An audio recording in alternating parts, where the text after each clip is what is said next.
The Cedric Maxwell Podcast is brought to you by FanDuel, the exclusive wagering partner of the CLNS Media Network. Back with another episode of the Cedric Maxwell Podcast. I am Josue Pavone. He is Cedric Maxwell. And in light of Dr. J unveiling his top 10 all-time NBA players, we're going to do top 5. We're going to do top 5. Maybe we'll get in top 10. I want to hear your take on it, Max, especially because I feel like he really personified this list. And of course, this episode of the Cedric Maxwell Podcast is brought to you by our good friends over at FanDuel. Head over to FanDuel.com/Boston. That's FanDuel.com/Boston. I'll have more on that and later on in this episode. But yeah, Max, I wanted to get your take on Dr. J's list. We spoke briefly about it, and you nailed it. You nailed it when you guessed what exactly did you guess that his list would look like? Well, I knew it was going to be some people that he looked at as his idols and his role models. And before you even told me, I knew he'd have Elgin Baylor up there. Yeah. Elgin Baylor was the guy that he said, I modeled my game after. Elgin Baylor was the guy who gave Sanders 65, 63 in a Lakers Celtic game. And Sash said there was no way to stop him. And Sanders was an all-time defender. So I think Dr. J is going to pick people that were probably more in front of him, that he was, those were his role models. And the guys behind him, like the Kobe's and LeBron's. Mm-hmm. I just don't think he has the love because of one, those guys he didn't. I don't think he played against Kobe. I'm pretty sure Kobe was not in the league when Dr. J, because he came out. Yeah, I didn't play against Kobe. 96. Yeah, he didn't play against Kobe. So yeah. Yeah, right. I mean, look, he kept it, like you said. I mean, guys that influenced him. Obviously, he's an NBA player, a legend, so he has his own list. And I like that he didn't, try to satisfy a particular generation or try to be politically correct and saying, "Oh, Jordan has to be number one," and so on and so forth. But yeah, let's go through it. I mean, the way he did it is he broke it down between two parts, and this is a podcast he did with Joy D'Angela. And the first part, the first section, the first 5 goes like this. He says the group, the all-time best team, right? For him, yeah. I have 5 guys who are untouchable: Bill Russell, Wilt Chamberlain, Oscar Robertson, Jerry West, and Elgin Baylor. So you nailed it there. He made a top 5. And then he says the next group of guys would be Kareem, Michael Jordan, Irvin Johnson, or Magic, of course, and Karl Malone. Probably Karl Malone. He said, he struggles with that 10th with number 10. He says, and I quote, "I always argue with my son where Tim Duncan belongs." And he's like, he belongs ahead of Karl Malone for sure. I'm taking Karl Malone, Irving explained. And that's the last position. He said, but for him, he likes Tiny Archibald, your boy. I love that he mentioned Tiny. I can't believe that, the guy that he fought, the guy he had a fight with, Larry Bird, he didn't have his name down as one. He didn't make guys. The list. As you can imagine, Celtics fans were enraged on social media. Wow. It's a little biased. But, this is what a top 10 list is for him, not necessarily for everybody. It's like when we do the whole thing about Mount Rushmore. I say to people, give me your Mount Rushmore. It doesn't have to be my Mount Rushmore, but it's MY. So if Julius decided that, those were his guys, who's to argue with Julius Erving talking about maybe, possibly the 5 greatest to ever play the game. Right. I'm a huge Kareem Abdul-Jabbar fan, but I'm a huge Wilt Chamberlain fan. I'm a huge Bill Russell fan. Do I have any guards at all that are going to get in there? I feel about Olajuwon. So, I mean, you think about those people, man, and I just say this is how that list kind of goes. So I really don't know. Right. No question.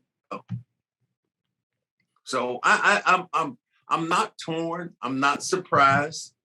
I'm kind of thought that that's where Dr. J would go at because of the guys that he knew and the guys he played against and the guys he idolized. And I have always heard him talk about Elgin Baylor over and over again, just how great Elgin Baylor was as a player and how people didn't understand how great he was.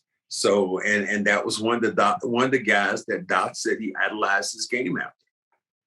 All right, well, Max, who are your top five? Let's just get out of the way of the whole GOAT conversation all time. No. 5 guys that influence you the most, whether it's on the court, whether it's as a fan of the game, seeing someone play after your playing days and being like, wow, like that guy is a great. Give me the top 5 right now.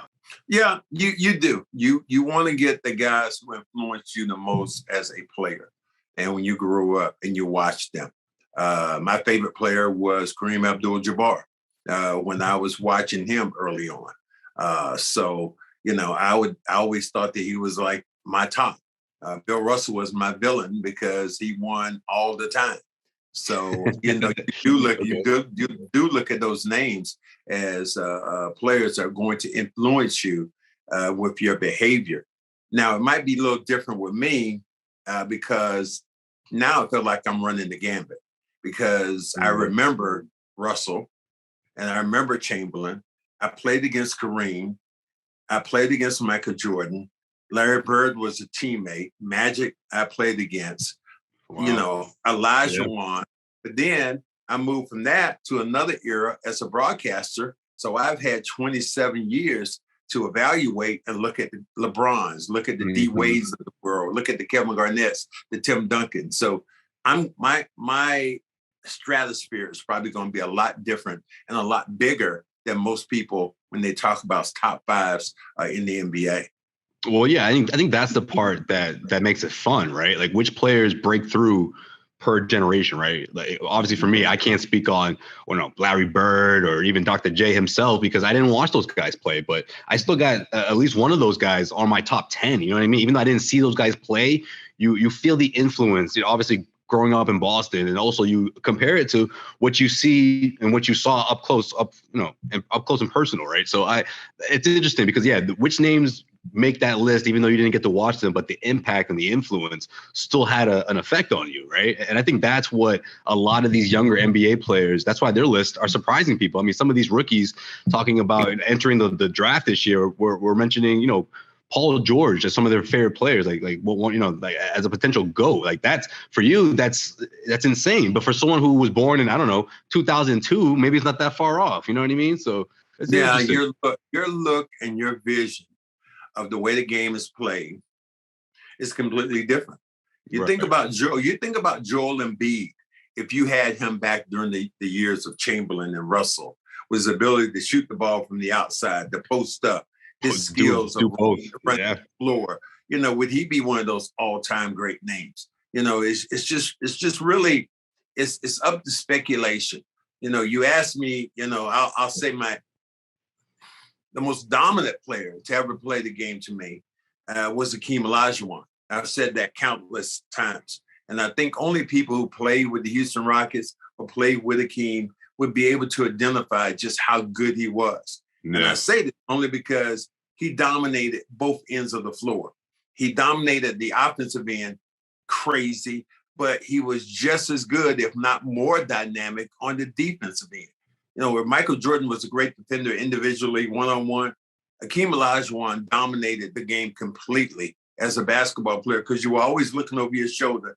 Where is Olajuwon if I'm coming towards the hoop or if I'm trying to get a jump shot? One of the few guys in the league to ever have a quadruple double. And he did that more than 2 times. And if you don't know what quadruple double is, that's what, double figures rebounds, double figure points, if you don't know, just think about it. I think you'll get there. Well, here, double figure steals and double figure block shots. Can you imagine that? Somebody getting 10 block shots, but then having 10 steals and then having double figure rebounds. You can say double all day, but the triple double is hard to do. But the quadruple double is almost impossible to do at the position he played as a center. That's why I say he was so dominant as a player. Then I go from there to I say, it gets hard then because Kareem was the all-time leading scorer, the most dominant scorer ever. That's your guy. That's the guy you idolize. But would I take him over Russell, though, for the number of championships that Bill Russell won? So I probably would have to say Olajuwon. I go with Olajuwon, Russell, I would go with Bird. As much as Michael Jordan, and as much as I hate to give him credit, I'd have to go with Magic as my fifth guy, because if I'm rounding out my team, I want that guy who's handling the ball, being the distributor, not pushing the basketball around. So that would be my top 5 of all time. I'm not kicking at LeBron. I think LeBron is unbelievable. I look at some of the guys who play now, their skill sets are crazy. But those 5 would be my top 5 guys. See, a lot of those bigs, I put them in my top 10, but they're not in my top 5. But again, I'm from a different generation watching this sport, right? But then again, I do still remember the first couple of years when I was really young, how influential the big man was, right? Remember the old saying, you can't win a championship without a big man, That's changed in a big way, the Elijah Wans of the world, and, the Shaquille O'Neal in his prime. I mean, you needed one of those guys to win a championship, once upon a time. Tim Duncan even, right? And I feel like the positionless basketball, what we've been seeing the last 10 years, changed that narrative, especially what the Golden State Warriors did in their dynasty. And, well, how does that elevate a guy like Kevin Garnett? You think about a guy who could shoot the ball from the outside, who could read basketball. Elijah Wan was the post-up player. He would get you about 10 to 15. Kevin Garnett could step out beyond that and knock down those shots. Could run the floor, rebound, and block shots. Could guard multiple positions. Crazy. Unbelievable skill set of passing the basketball. And the biggest thing about Kevin Garnett to me, leadership. And as a leader, and what he's able to do as a leader, that's to me, that's crazy. Football season is about to kick off, and FanDuel is giving you a chance to win all season long. Because right now, when you bet on a Super Bowl winner, you can get bonus bets every time they win in the regular season. Just pick any team to win the Super Bowl, and you'll get bonus bets for every victory. You can use your bonus bets on spreads, player props, over-unders, and more. So visit FanDuel.com/Boston and start earning bonus bets with America's #1 sportsbook. That's FanDuel.com/Boston. You saying that, it just sprung a question right now, and I'm going to ask around the spot. Tim Duncan or Kevin Garnett? Wow. Because I feel like it's most people are saying Duncan without even thinking about it. Most people are saying Duncan without hesitation. But being around Kevin Garnett for the years that he played with Boston, I can't take Tim Duncan blindly over him.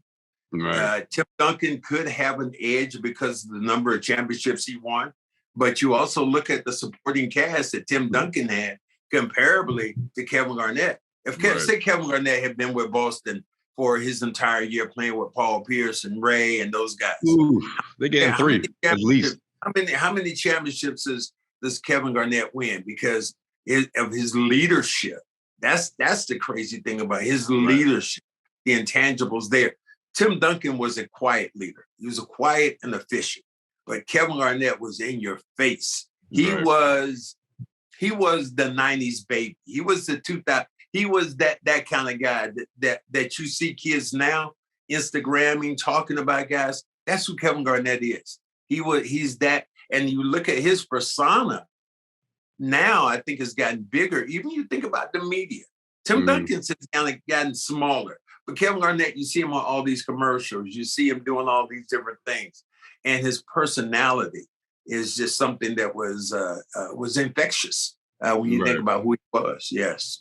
Well, I like the quote that you the quote that was flowing around Celtics Nation that first season when he came to Boston, which was what you had to say about who he is on the defensive end, who he is on the offensive end of the floor. 10 out of 10 or close to it on both ends of the floor, and it's really hard to find guys like that, especially of his size. Right, can shoot from the outside, can defend 1 through 5 if he has to. And look, you put him in a situation where he starts his career the way Tim Duncan did, and I think you see very similar results in terms of accolades, championships, MVPs. I mean, he got one with Minnesota, but being a member of the San Antonio Spurs, that's going to help you, right? If you're Kevin Garnett, if that were the case, you can go down the list of hypotheticals. Playing with David Robinson, going from there with the other guys he played with, Manu, Tony Parker. You just go down to now. Obviously, he made their careers better. But then also you think about one of the all-time, leading coaches. Greg Popovich has to be one of the all-time leaders when you think about his 100%. How he demanded people. And the thing that I've always heard, and I talked to Sean Elliott, who played with San Antonio with Tim Duncan. He said the thing that made Tim so great was the fact that he was able to accept the challenge that Greg Popovich gave him. He said Greg Popovich would rip him a new asshole, and he would do it in front of everybody, and that only made Tim better. Whereas some people could not take that kind of abuse or could not be challenged in that way. That's what made that's what made their relationship great, but that's what made them a great team, because if he said, if you could chew on Timmy's ass, rip him a new one, he said everybody else just kind of fell in line. So that's what, that's something that people won't even understand. And it's funny that you mentioned Tim Duncan. Had to be about 4 or 5 years ago before the game. He was assistant coach with the Spurs, and he's walking out on the floor. He has a knee brace on and all this stuff. He's getting ready to go out there and work out some of the guys. And he walked by me. I said, "Damn, Tim." I said, there go 5 of my championship rings right now with you. He goes, "Damn, cornbread, man, I'm sorry, man." And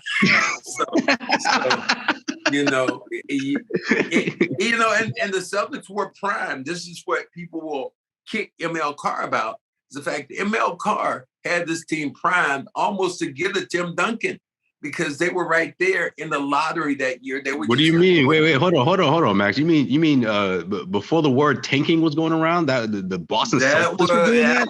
No. Exactly. Well, you think what San Antonio did when they got Tim Duncan. They lost. How many games they lose? How many games did they lose the year that they got David Robinson? Was tanking involved? But ML Carr had this team in a great. But one day we're going to have him on. We're going to have him on and let him talk and tell you about what he was doing and how he felt about this team. He had this team, as he told me. He said when Rick Pitino came in, he had this team under the salary cap. He said this team had 2 first-round draft picks, which were going to be in the top 5, or maybe something like that. It ended up being 3 and 6, but yeah, that was that's what they thought.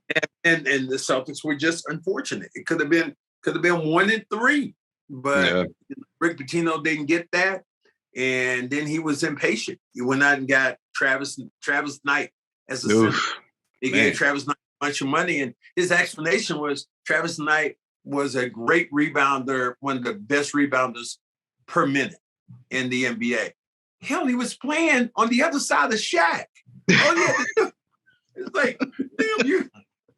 And Shaq didn't miss that many shots. So right. I didn't, but he was impatient. Then he got Andrew the Clerk, was another guy who went out and got. The Clerk, man, I forgot about that dude. There was another guy he got from Cleveland. I can't remember his name. Brother, about 6'7" shooter, and got him, but he lasted a moment. And then it was Chauncey Billups was in the mix. And wait, you're talking about Chris Mills? Oh no, that was from the Knicks, right?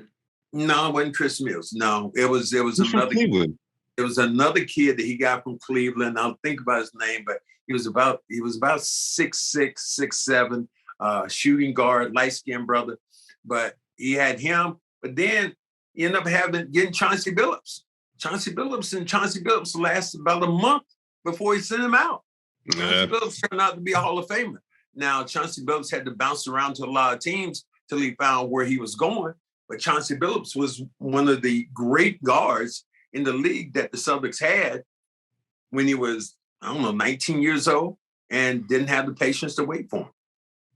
He even got the Celtics logo tatted on him. Remember that? Yeah. That's how excited he was. Well, don't do that, or don't dye your hair green. That's not a good thing to do. Yeah, I guess not. I guess that doesn't mean you're gonna end up staying there much longer. It's like the guy who had the championship trophy, and there was a fan who had the championship trophy, imprinted on his arm.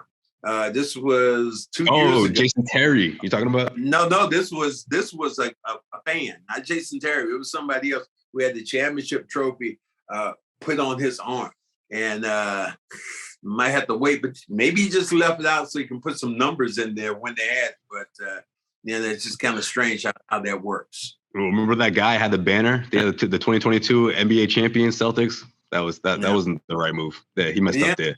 You know, it's interesting you bring up that draft, Max, because recently Tracy McGrady was on a podcast and he talked about how he wanted nothing to do with the Celtics because of Rick Pitino. He didn't want to play for him. He didn't like the reputation. So guess what?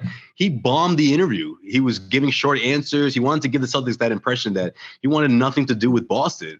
And obviously the Celtics they went another direction. They didn't even think about drafting him. And of course, he went to Toronto. It became this, multi. How many? Four or five time All-Star. Well, you think about it. When he went to Toronto, he really did. He played well. Yeah, but it took him a bit. It wasn't until he got down to Orlando where he really took off.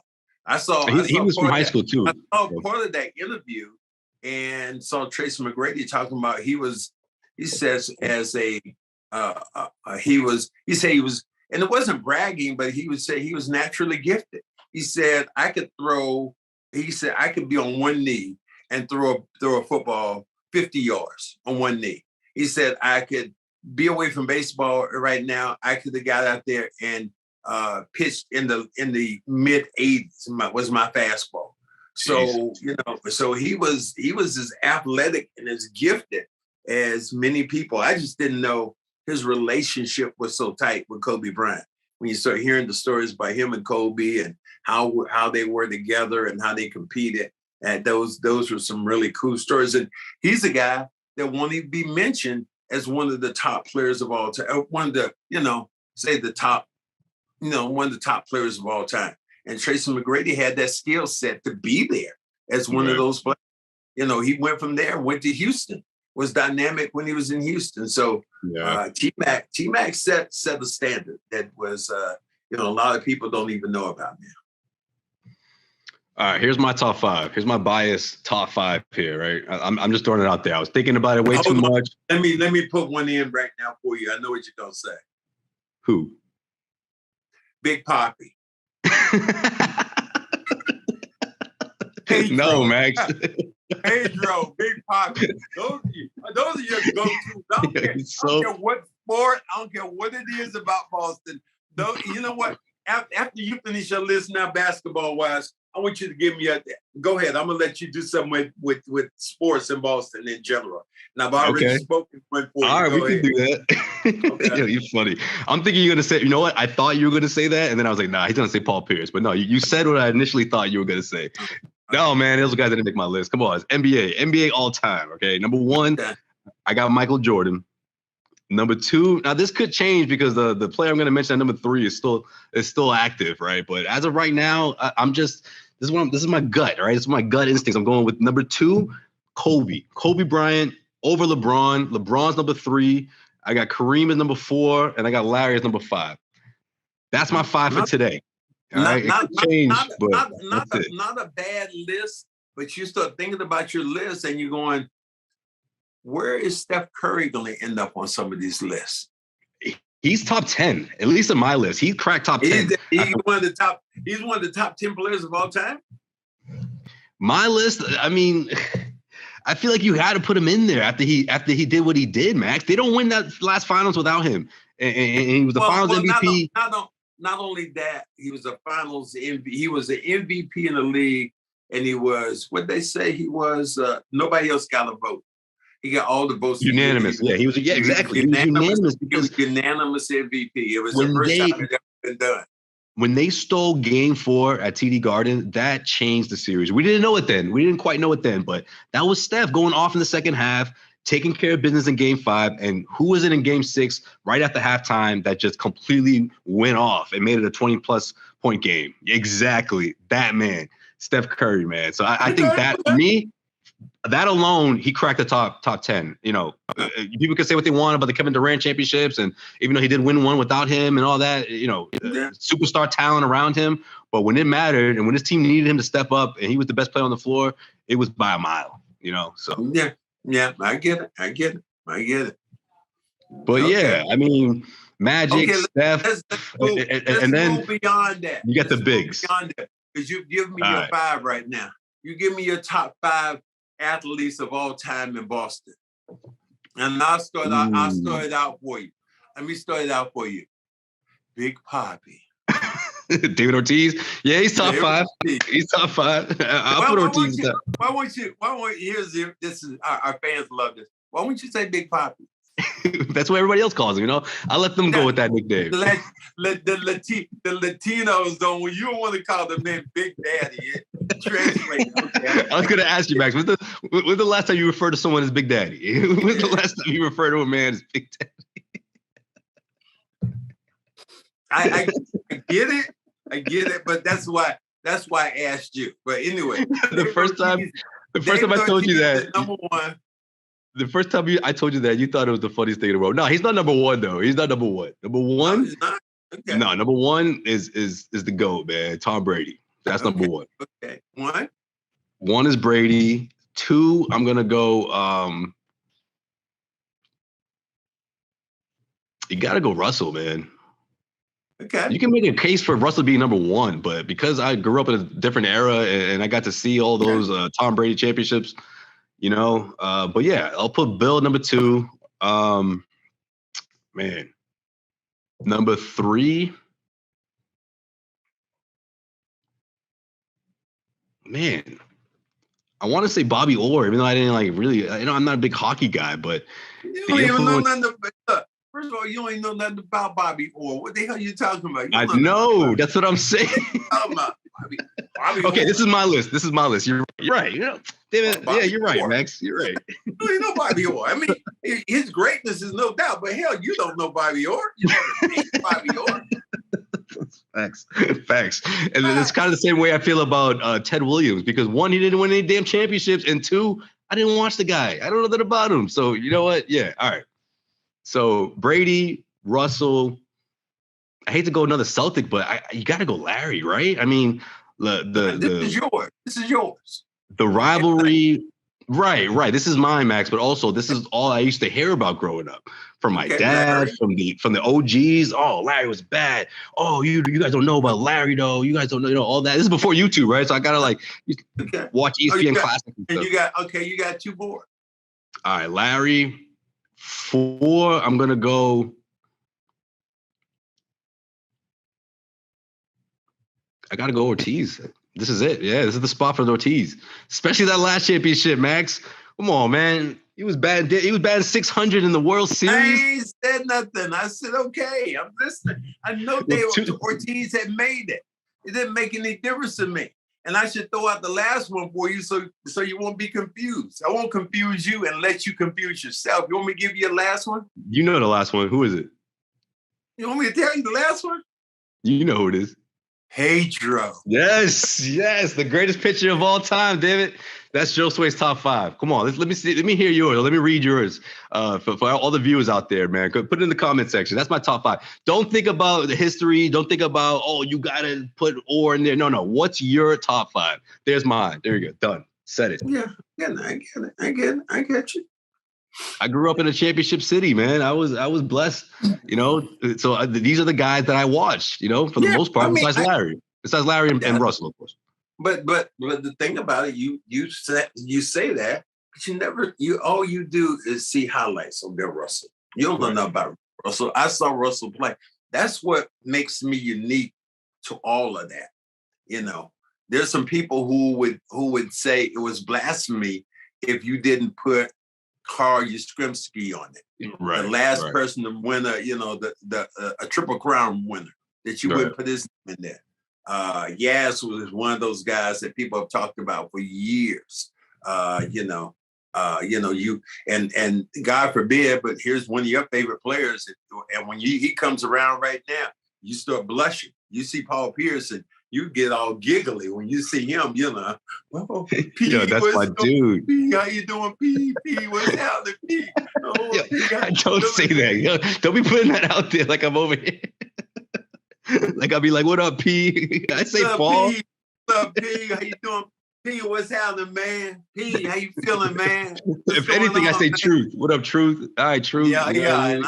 And that's the last thing I'd be saying to that man. Like, what's up, Truth? And Max, you be looking at me like look at his face light up, like the way a proud father will look at somebody meeting one of his favorite players. And me, I look at P, and I'm frowning the whole time, like, Come on, man, please. You ain't about that, man. You won one championship. You were Finals MVP. But, okay. But Max, you were a great all-star. He is my guy, though. I think right. But see, for me, he's going to go down to the greats. Yes. It's different for me for a couple of reasons. One, because he was, in my opinion, he was great, but so like overlooked. No one even thought to mention him as one of the best players. And everyone knows what happens. You know, he got some help and all that stuff.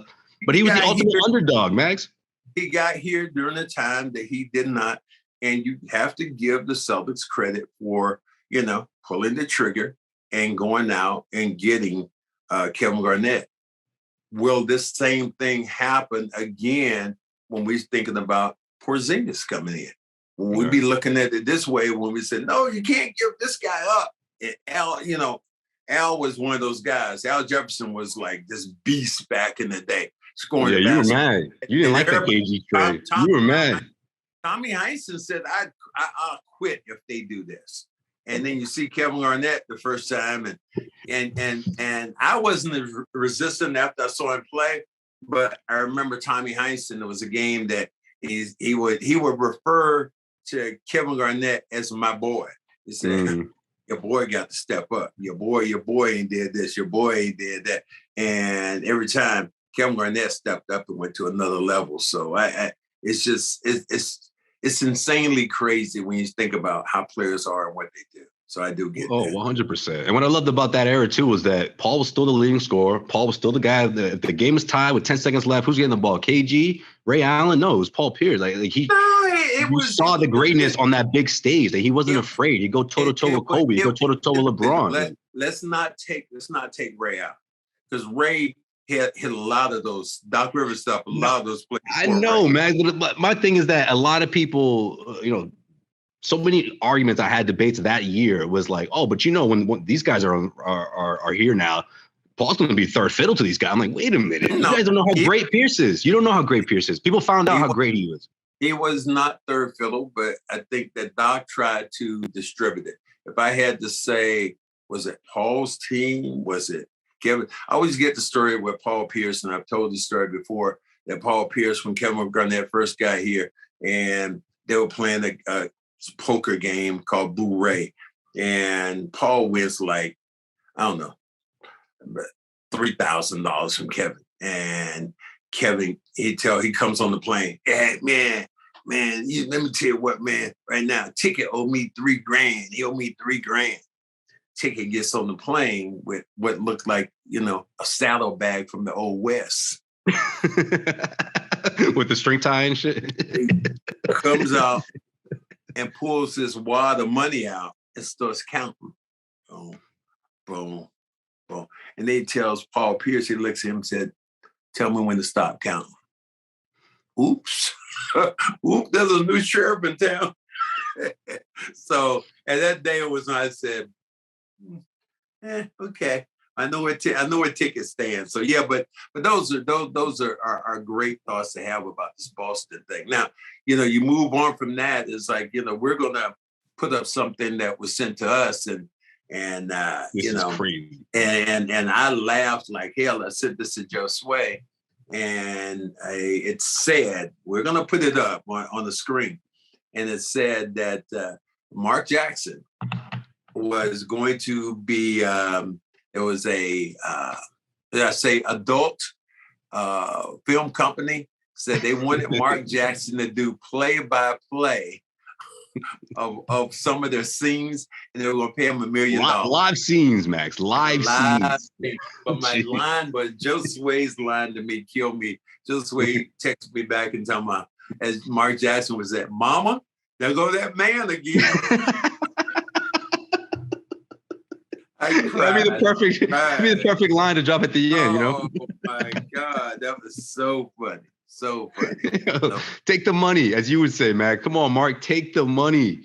We could have some fun. I think he's that's beneath him. Now for me, if Billy called me, if Billy called me, I like boom. Ham sandwich. No, you'd be like, well, how about that finish or something like that? Yeah, it'd be something crazy for me, but that's beneath Mark Jackson. So, but we just want to let you guys know. Oh, man. We got Mark Jackson's little caption. It was on Instagram. I got something today, so that was really cool. Yeah, that's hilarious, man. I had no idea until you sent me this. I didn't even know this was the real thing, man. But it is. It's a legitimate offer, and I'm assuming he turned it down. I had to guess it. He's not doing ESPN next year, but he won't be doing that either. So we'll have to wait and see if they can get somebody else. Throw your name in the ring, Max. Throw your name in the ring. Let them know. Nah, we'll do what they will do. But guys, it is absolutely a pleasure when we come to you. We have so much fun. Man. And we can't wait to. I've been saying this, but I have 2 Cedric Maxwell jerseys that I've signed that eventually I'm gonna give away to one of our listeners, one of our viewers here. And subscribers gotta be a legit subscriber. Gotta be one of the people. We might ask you a question or something is going to be that we're going to end up sending a couple of lucky people the jersey. So again, we'll be signed, not worn, but signed, and it'll be, you can wear it all you want to then, but it'll be cool. But again, guys, thank you for subscribing and being with us, and mash that like button, because you only make us stronger when we become as a team. Absolutely. We'll see you guys next week.